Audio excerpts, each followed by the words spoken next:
ঘরে বসে যদি এত সুন্দর চিজ বানানো যায় একদম সহজ ওয়েতে, তাহলে আর কেন বাজার থেকে কিনে আনতে হবে বলেন তো। তো চলেন আজকে আমি আপনাদেরকে দেখাবো কিভাবে ঘরে বসে একদম সহজ উপায়ে চিজ বানিয়ে ফেলবেন বাসায়।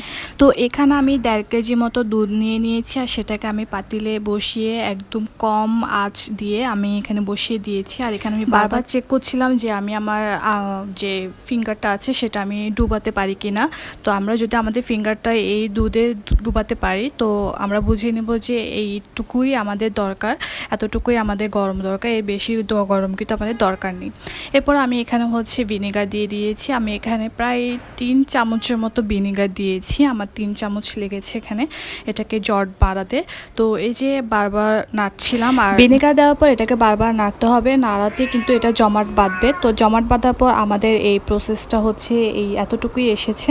আমরা এখান থেকে চিজটাকে আলাদা করে ফেলেছি। এখন আমাদের মেন কাজ ভালো করে এখান থেকে যে পানিটা আছে সেটাকে ভালো করে ছেঁকে নিতে হবে। তো আম্মু এখানে হাতের সাহায্যে ভালো করে চেপে চেপে পানিটাকে বের করে নিচ্ছে, যাতে করে চিজের মধ্যে কোনো রকমের পানি না থাকে। পানি থাকলে কিন্তু চিজ ভালো করে জমবে না, আর এটা হবে না চিজ। তো এরপরে আমরা একটা বাটিতে সেটাকে সেট করে দিচ্ছি। যদিও এটা একটু বড় বাটি হয়ে গিয়েছে, পরে কিন্তু আমরা একটা ছোট বাটিতে ট্রান্সফার করে ফেলেছি, কারণ এটা বড় বাটিতে দিলে আসলে ভালো করে সুন্দর একটা সাইজ আসবে না। সে কারণে আমরা একটা ছোট বাটিতে দিয়ে দিয়েছি। আর ছোট বাটিতে দেওয়ার পর এটা সাইজটা খুবই কিউট এসেছে, ছোট একটা সাইজের একটা চিজ।